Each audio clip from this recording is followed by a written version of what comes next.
fluoride is because he had told me about that. I said, let me investigate fluoride. So I went back and I got the congressional records when they were talking about this. See, because I wanted to find out what's the real story with fluoride. And the real story with fluoride is a very interesting story. But the bottom line is, it has nothing to do with preventing tooth decay or health of people. There are a couple of things. One is it's a toxic byproduct of the aluminum industry. So either you have to pay to have this toxin taken away, or you get paid to have it taken away. That's one thing. The other thing is, fluoride is very important in the making of the atomic bomb. And there's a whole story goes on. Starting after the First World War yet, because it's also used in munitions and steel making.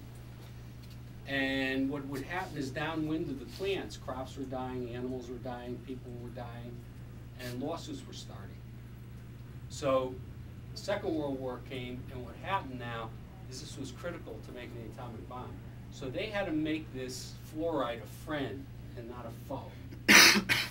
And so the best thing was they did a study on some rats, and it looked like, oh, it looks like this cuts down tooth decay. So they said, all right, what we're going to do is we're going to go and put this into drinking water. And they took Grand Rapids, Michigan, and Newburgh, New York. They were equally matched, you know, for everything. And one city they fluoridated, and one they didn't fluoridate. And tooth decay went down about 50%. After 4 or 5 years, they said, and this was supposed to go on for at least 10 years, this study.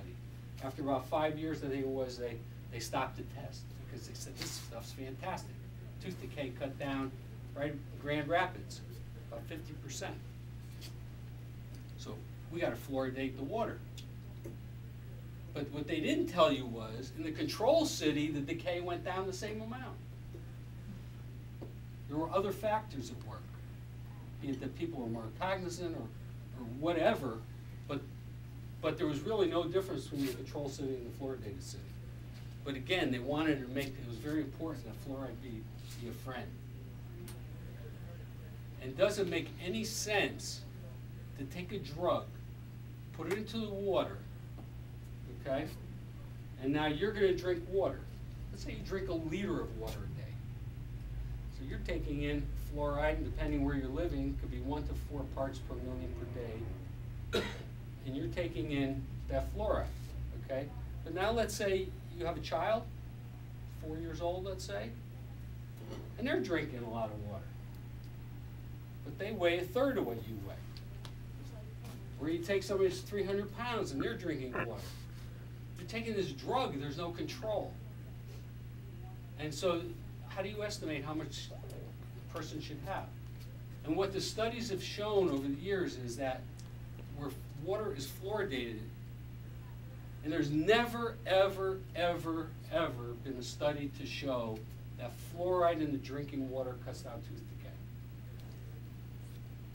Are you aware of that, Sam? Never, ever, ever study. If you use it topically, yes, it will have some effect. Use it in toothpaste will have some effect because it kills enzymes. It's an enzyme killer. It's used in rat poison. So it will kill bacteria. It will have an effect topically.